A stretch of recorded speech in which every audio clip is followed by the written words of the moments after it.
कोई चीज़ बड़ी है या छोटी उसको हम लोग नाप के पता लगा सकते हैं। आज हम क्लास 4 मैथमेटिक्स का चैप्टर 2 लॉन्ग एंड शॉर्ट के बारे में डिस्कस करने जा रहे हैं। उससे पहले आप लोगों को स्केल यानी कि रूलर के बारे में पता होना चाहिए।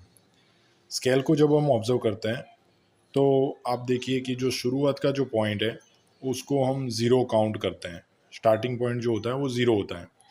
उसके बाद ये छोटी लाइन को अगर अवॉइड करें तो उसके बाद 1 2 3 4 और 5 के बाद एक खड़ी लाइन आएगी, फिर वापस एक डिजिट आता है, उसके बाद वापस 5 पर खड़ी लाइन आएगी, वापस डिजिट आएगा। अब ये खड़ी लाइन क्या शो करता है, तो ये करता है 0.5। जैसे कि 0 के बाद है तो 0.5, 1, 1.5, 2, 2.5, 3। दूसरा हम देखें तो दो डिजिट के बीच में 10 खड़ी लाइन है। जैसे कि 2 और 3 के बीच में अगर हम ऑब्जर्व करते हैं तो 1 2 3 4 और ये पांचवी खड़ी लाइन जो मैंने बोली थी वो है। फिर 6 7 8 9 और 10वीं लाइन पर नंबर। तो ऐसे लाइनों का इस्तेमाल करके हम लोग दो डॉट के बीच का डिस्टेंस नापेंगे।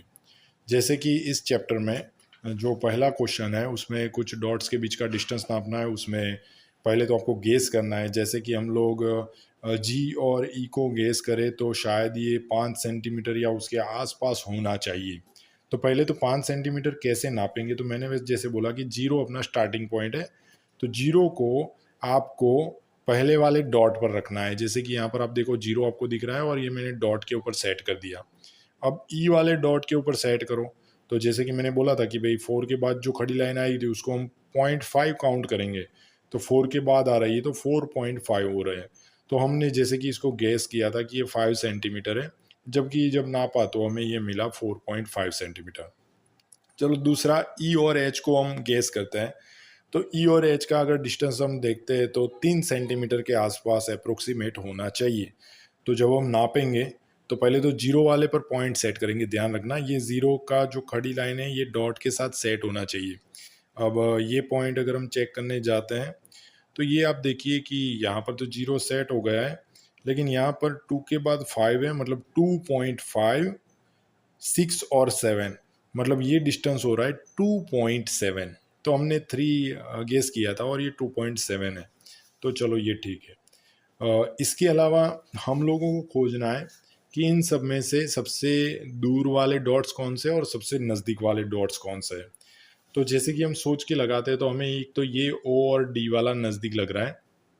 इसके अलावा आप सी और के और एम और एफ को सोच सकते हो कि भाई ये 3 डॉट में से कोई एक होगा जो सबसे ज़्यादा नज़दीक है, नियरेस्ट है। ठीक है। तो अब अगर हम इसको नापने जाते हैं तो आप लोग देखो मैंने ओ के पॉइंट को 0 पर सेट कर दिया है। और ये जो 1 वाला है उसको हम लोग देखते हैं कि वो कितना होता है। ठीक है, 0 और 1 के बाद पहली लाइन, मतलब ये 1.1 हो रहा है। ठीक है, ये जो हो रहा है वो 1.1 हो रहा है। और सी के नापते हैं तो सी के कितना हो रहा है, सी के हो रहा है 0 के बाद 1.2 हो रहा है। ठीक है, यहाँ का अगर आप देखते हैं तो 1 1 के बाद 1 और 2 1.2 हो रहा है।